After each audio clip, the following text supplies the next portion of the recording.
বাড়িতেই তৈরি করে নিচ্ছি রেস্টুরেন্টের স্বাদের বেক পাস্তা। চলো দেখে নিয়েই রেসিপিটি।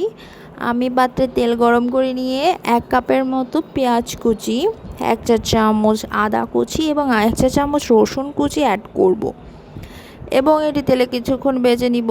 ভেজে নেওয়ার পর চিকেনের ব্রেস্ট পিসগুলো আমি এখানে 1 কাপের মতো দিয়ে আবারও কিছুক্ষণ ভেজে নিব।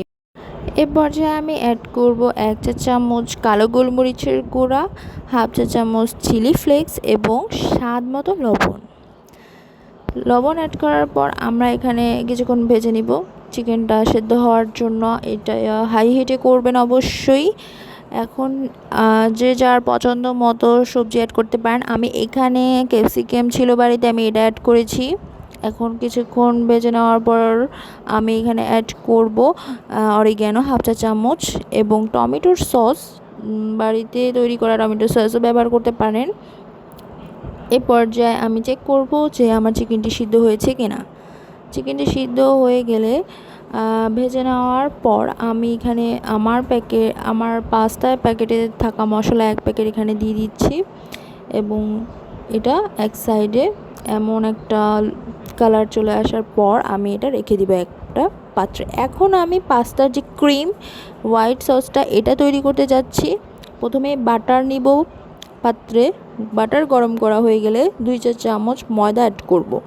ময়দার বাটারের মিশ্রণটি পুড়ে যাতে না যায় সেজন্য চুলার ফ্লেমটা কিন্তু লোতে রাখবেন। এ পর্যায়ে আমি 1 কাপ দুধ এখানে ইউজ করছি। 1 কাপ দুধ, ময়দা এবং বাটারের মিশ্রণটি খুব ভালো মতো অনবরত নাড়তে হবে যাতে লাম্পস না বাঁধে। এ পর্যায়ে যখন বলক চলে আসবে তখন আমি 1/2 চা চামচের মতো চিলি ফ্লেক্স, স্বাদ মতো লবণ, কালো গোলমরিচের গুঁড়া 1/2 চা চামচ এবং অরিগ্যানো 1/2 চা চামচ, এগুলো সব ভালো মতো মিক্স করে স্পেশাল মশলা অ্যাড করছি। পেঁয়াজ, তেজপাতা এবং লবঙ্গ তিনটা সিলগালা করে আমি এই হোয়াইট সসটার মধ্যে অ্যাড করছি, কেননা এটা রেস্টুরেন্টের একটি গোপন ট্রিক্স। এটি অ্যাড করলে সসটা থেকে অনেক সুন্দর একটি স্মেল আসবে এবং এটি হ্যান্ড উইক্স দিয়ে অনবরত নাড়বেন যাতে পাতিলে না লেগে যায়। তো এমন অবস্থায় আমি মোজারেলা চিজ গ্রেট করে দিব এর মধ্যে। এখন মোজারেলা চিজ গ্রেট করে দিলে এটার কনসিস্টেন্সি এরকম হয়ে যাবে, একদম পুরো রেস্টুরেন্টের মতো দেখতে।